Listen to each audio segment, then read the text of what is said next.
Hello बच्चों, आज आपण इथे क्लास 6चा जो लेसन नंबर 16 जो आहे सायन्सचा नॅचरल रिसोर्सेस हा लेसन आपण इथे बघत आहोत।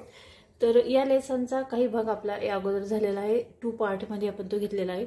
पार्ट 1 मध्ये बघा आपण इथे नॅचरल रिसोर्सेस म्हणजे काय आणि natural resources in the earth, crust, mineral and ores हा जे टॉपिक्स आहे हा आपण इथे बघितलेला आहे। त्यानंतर classification of minerals according to their properties ते पण आपण इथे बघितलेलं आहे। त्यानंतर इथे मिनरल्स फॉर्म, मिनरल्स आपल्याला कुठे सापडतात म्हणजे खनिजे आपल्याला कुठे सापडतात, खनिजांचे प्रकार, त्यांची नावे ही ते बघितलेलं आहेत। सेकंड जो पार्ट आहे त्यामध्ये आपण इथे सम इम्पॉर्टन्स मिनरल्स अँड ओर्स म्हणजे काही प्रमुख खनिजे आणि धातुके हा जो टॉपिक आहे ते बघितलेला आहे। त्याचे प्रमुख खनिजे आणि धातुके किती आहेत तर ते 5 आहेत। ते एक्सप्लेन आपण मागच्या व्हिडिओमध्ये आपण ते एक्सप्लेन केलेलं आहे पार्ट 2 मध्ये। आज आपण या लेसनचा पुढचा जो टॉपिक आहे तो घेणार आहोत, तो आहे फ्यूल। तर फ्यूल म्हणजे काय तर बघा, फ्यूल यालाच आपण इंधन असे म्हणतो। What is meant by fuels, इंधन म्हणजे काय तर आपण बघा 2 व्हीलर 4 व्हीलर या ज्या गाड्या आपण वापरतो त्या गाड्यांसाठी लागणारं पेट्रोल, डिझेल हेच काय झालं फ्यूल म्हणजे इंधन। स्वयंपाकासाठी आपण जो गॅस वापरतो तो गॅस देखील काय झाला इंधन, म्हणजे जे ज्वलनशील पदार्थ आहेत त्याला आपण इंधन असे म्हणतो। त्यानंतर which natural resources do we use as fuels, आपण कोणकोणत्या नैसर्गिक संसाधनांचा आपण इंधन म्हणून वापर करतो। फॉर एक्झाम्पल कोळसा, ठीक आहे।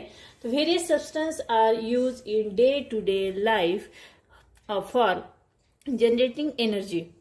These substances are called fuels. Fuels are formed is the solid, liquid or gaseous state. बघा, various substances are used to day life म्हणजे दैनंदिन आपल्या वापरामध्ये, दिवसेंदिवस आपल्या वापरामध्ये आपण ऊर्जा निर्मितीसाठी वेगवेगळे पदार्थ हे वापरतो। अशाच पदार्थांना आपण काय म्हणतो, इंधने असे म्हणतो, फ्यूल्स म्हणतो। दिस सबस्टन्स आर कॉल्ड फ्यूल्स। हे जे फ्यूल्स आहे, इंधन्स आहेत ते कशा प्रकारचे असतात, काही स्थायू स्वरूपात असतात, सॉलिड म्हणजे स्थायू, लिक्विड म्हणजे द्रव पदार्थ आणि गॅसेस म्हणजे वायू पदार्थ, ठीक आहे। तर या पदार्थांमध्ये आपल्याला ते आढळून येतात। त्यातील जो पहिला आपण इथे बघणार आहोत फ्यूल्स मध्ये कोल यालाच आपण काय म्हणतो, दगडी कोळसा, ठीक आहे। Millions of years ago forest God buried underground as a result of certain natural events. Layers of soil kept getting destroyed over them. बघा, लाखो वर्षापूर्वी, मिलियन्स ऑफ इयर्स म्हणजे लाखो वर्षापूर्वी आपल्या नैसर्गिक घडामोडीमुळे ही जंगले आहेत, जंगल जी आहेत ती जमिनीखाली गाडली गेली आणि त्याच्यावरती मातीचे थर बसलेत, natural events. Layers of soil kept getting destroy over them, त्या जंगलांच्या वरती आपण ते जमिनीमध्ये गाडले गेले, त्याच्यावरती मातीचे थर बसले आणि हे जे जंगल गाडले गेले त्यावर हा जो प्रचंड दाब जो पडला, the very high pressure from above the heat from the earth's interior, हा जो प्रचंड दाब असा बसला मातीचा त्या जंगलाच्या वरती, जमिनीमध्ये गाडले गेले त्याच्यावर जो प्रचंड दाब बसला, त्यामुळे slowly transfer from the buried plants into fuel, हे जे जंगल आहे, हे जे लाकूड आहे जंगलातले, ही जी झाडे आहेत जी गाडली गेलेली आहेत जमिनीच्या खाली, त्या प्रचंड दाबामुळे त्याचा कोळस्यामध्ये त्याचं रूपांतर तयार झालं, ठीक आहे। म्हणजे ह्या पृथ्वीच्या पोटामध्ये त्याचा उष्णता निर्माण झाली हे दाबल्या गेल्यामुळे, आणि या उष्णतेमुळे त्याचं रूपांतर हळूहळू कशामध्ये झालं, इंधनात झालं, म्हणजे दगडी कोळशामध्ये त्याचं रूपांतर झालं। कोल वॉज दस form from the remains of those plants, आणि ह्या ज्या वनस्पतींचे जे अवशेष आहेत, झाडाची जी लाकडं आहेत या लाकडापासूनच हा दगडी कोळसा तयार झाला।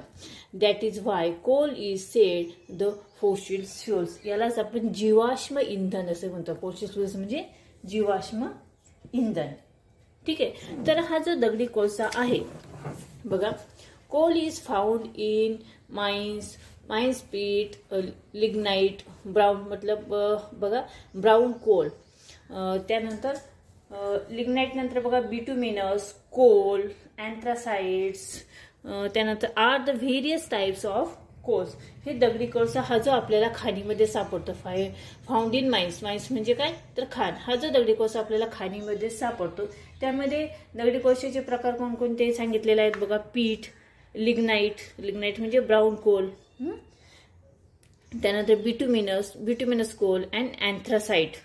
ठीक आहे, हे जे दगडी कोळशाचे प्रकार आहेत ते अँथ्रासाइट, त्यामधील अँथ्रासाइट हा जो प्रकार आहे, anthracite is the coal of the highest grade.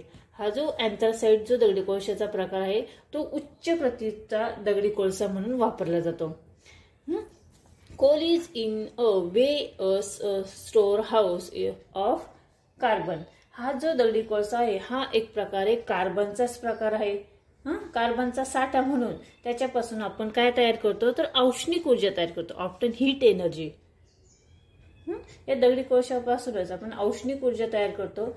आणि coal is used as fuel. It is used as the fuel is thermal power plants as well as to run boils and railway engine. आणि ही जी औष्णिक वीज निर्मिती जी आहे, औष्णिक वीज, often heat energy म्हणजे काय तर ही जी औष्णिक वीज निर्मिती आहे ती त्या वीज निर्मिती केंद्रामध्ये हा जो दगडी कोळसा आहे तो इंधन म्हणून वापरला जातो.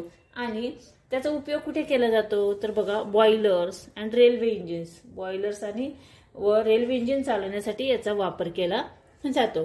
Coal is also use as fuel for cooking and for baking bricks in kilns on a large scale. हा जो दगडी कोळसा आहे त्याचा उपयोग मोठ्या प्रमाणामध्ये स्वयंपाकासाठी केला जातो, कुकिंग आणि विटा भाजण्यासाठी केला जातो, बेकिंग ब्रिक्स भाजण्यासाठी वीट भट्ट्यांमध्ये मोठ्या प्रमाणात केला जातो. त्यानंतर the gases fuels producer gas and water gas are obtain from coal. हा जो दगडी कोळसा आहे हा औद्योगिक विकासात या दगडी कोळशाचा व या ऊर्जा साधनांचे जे महत्व आहे ते मोठ्या प्रमाणामध्ये आहे.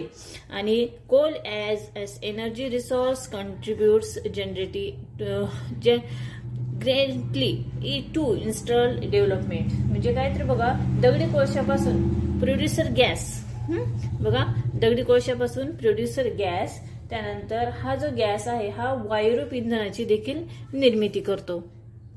ठीक आहे, तर इथे बघा फॉर्मेशन ऑफ कोल्स, इथं हा जो डायग्राम दाखवलेला आहे तो व्यवस्थित बघा की कशा पद्धतीने ही जंगले खाली काढली गेली आणि हीट कशा पद्धतीने तयार झाली आणि दगडी कोळशाची निर्मिती कशी झाली. मिलियन्स इयर्स ॲगो असं जंगल होतं, हे जंगल जमिनीमध्ये गाडले गेले आणि त्याच्यावरून काय पडलं की माती मोठ्या प्रमाणात, त्यामुळे प्रेशर निर्माण झालं आणि आतमध्ये पृथ्वीच्या पोटामध्ये इथे उष्णता निर्माण झाली आणि त्या उष्णतेमुळे काय झालं की ही जी जंगलं गाडली गेली त्याचं काय झालं, इंधनात रूपांतर झालं. ठीक आहे, फॉर्मेशन ऑफ कोल. तर आजच्या व्हिडिओमध्ये आपण इथे बघा फ्युल्समध्ये कोल हा जो टॉपिक आहे तो इथे बघितलेला आहे. कोल म्हणजे काय तर दगडी कोळसा. ठीक आहे, तर हा जो टॉपिक आहे तो आपण इथे एक्सप्लेन केलेला आहे. आय होप तुम्हाला समजला असेल. हे जी दगडी कोळशाची निर्मिती जी आहे ती कशा पद्धतीने होते आणि त्याचे प्रकार देखील आपण यामध्ये बघितलेले आहेत. हा व्हिडिओ कसा वाटला कमेंट्स करून नक्की कळवा. व्हिडिओ आवडला तर व्हिडिओला लाईक करा, शेअर करा. चॅनलवर नवीन असेल तर चॅनल सबस्क्राईब करा. भेटूया पुढच्या व्हिडिओमध्ये या लेसनच्या पुढच्या पार्टमध्ये. तोपर्यंत बाय बाय.